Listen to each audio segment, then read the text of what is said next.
त्यांचा आत्मविश्वास जो आहे हा एवढा कुठून आणतात आत्मविश्वास हे पाहावं लागेल। खरं म्हणजे निवडणुका आता 6 महिन्यावर आलेल्या आहेत अधिकृतपणे एप्रिलपर्यंत। म्हणजे हे काय विधानसभेच्या निवडणुका घेणार नाहीत का महानगरपालिकाप्रमाणे? अजून मुख्यमंत्रीपद नेमण्याची आपल्याकडे संविधानानं तरतूद केलेली नाही। 10 जानेवारीला काय निकाल लागतो याकडे अख्ख्या देशाचं लक्ष आहे।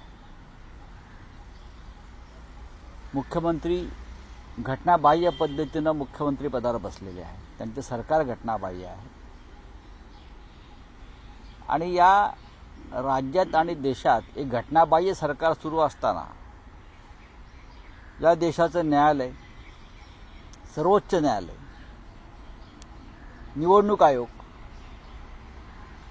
हे या घटनाबाह्य सरकारला अप्रत्यक्षपणे पाठबळ देतात। या देशातल्या लोकशाहीचं दुर्दैव आहे। या देशामध्ये सत्याचा विजय होतो म्हणजे अडाणींचा विजय होतो। काल हिंडनबर्ग रिसर्च प्रकरणामध्ये ज्या प्रकारचा निकाल सर्वोच्च न्यायालयानं लावला, आम्हाला त्याच्यावरती कोणतीही टिप्पणी करायची नाही, कारण आज तरी आपल्याकडे न्यायालयाचा निर्णय हा खाली मान घालून झुकून मान्य करण्याची प्रथा आहे आणि त्या निकालानंतर उद्योगपती अडाणी म्हटले सत्याचा विजय झाला, सत्यमेव जयते। ज्या प्रकरणामध्ये संसद चालली नाही, लोक रस्त्यावर उतरले सत्य समजून घेण्यासाठी, ते सत्य बाहेर आलं नाही, उलट त्यांना क्लीन चिट दिली।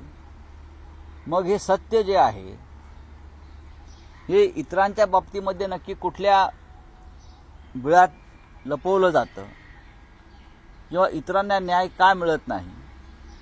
ज्या घटनाबाह्य सरकारच्या विरोधामध्ये या महाराष्ट्रातली जनता आवाज उठवते, न्यायालयाचे दरवाजे ठोठावले जात आहेत, सर्वोच्च न्यायालयानं स्पष्ट निर्देश देऊन सुद्धा या बेकायदा सरकारविषयी या विधानसभेचे अध्यक्ष त्या संदर्भात निर्णय घ्यायला तयार नाहीत।